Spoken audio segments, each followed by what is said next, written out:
Making money from misery. It's become obvious for many now in society that helping people and creating a decent working society is no longer on the cards, if indeed it ever was. Instead, it appears we had a neat veil of respectability placed over the systems of society, so that we didn't see their darker method and motive, until a power move was played, which has revealed much of it and exposed a very real and sinister enterprise. It was touched upon in my article, Robin in the Hood, because once you start profiting from someone's misery, what incentive would there be to try and end said misery, if profit is your main objective? And from a slightly different angle, and it all starts to unravel. Misery is a monitored man, I will tell you that now. They monitor you in prison, they put you in isolation in prison, and they have a lack of privacy in prison, for a reason, because it is a punishment.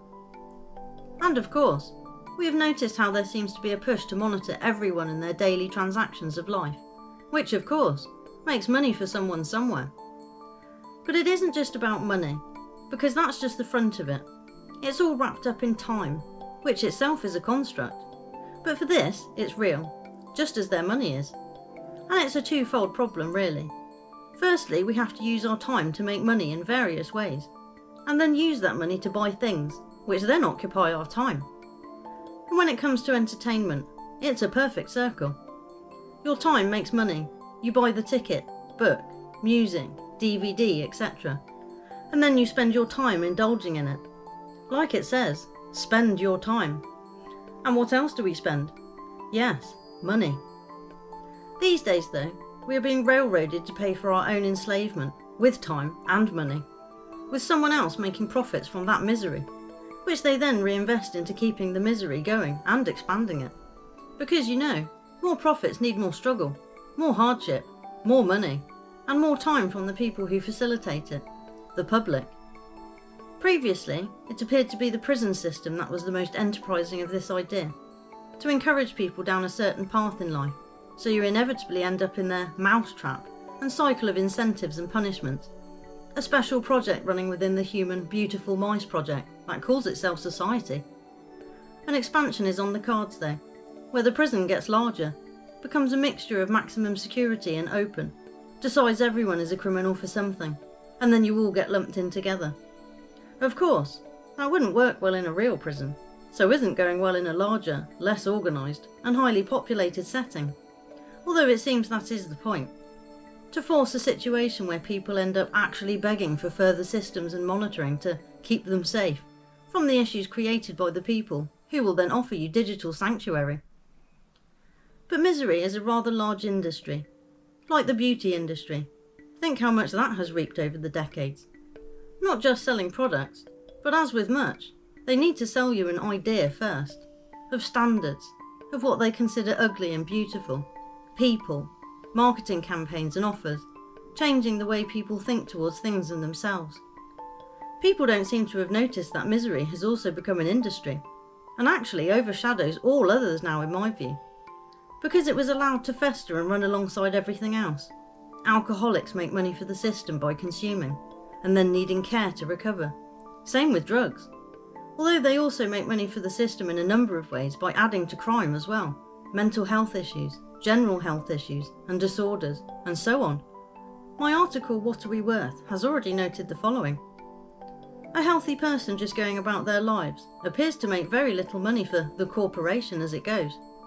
It would appear that the vast amounts of money they make from us is carefully engineered to be that way, by means of shopping and consumerism, food and pharmaceuticals, addictions and interests.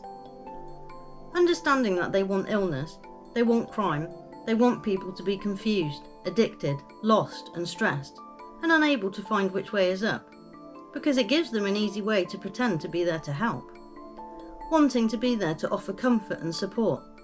But in fact they are grooming you to accept their next dose of harm, which will be administered by someone else, so you don't associate it with them. And it will be one of your own kind somewhere down the line, so you don't worry or notice the real intent and motive behind it. Like if someone hired some thugs to kick the shit out of you, and then turns up to be shocked and offer you comfort, getting an extra kick out of seeing the harm they have caused firsthand, and even more so as they know the victim doesn't know it was them.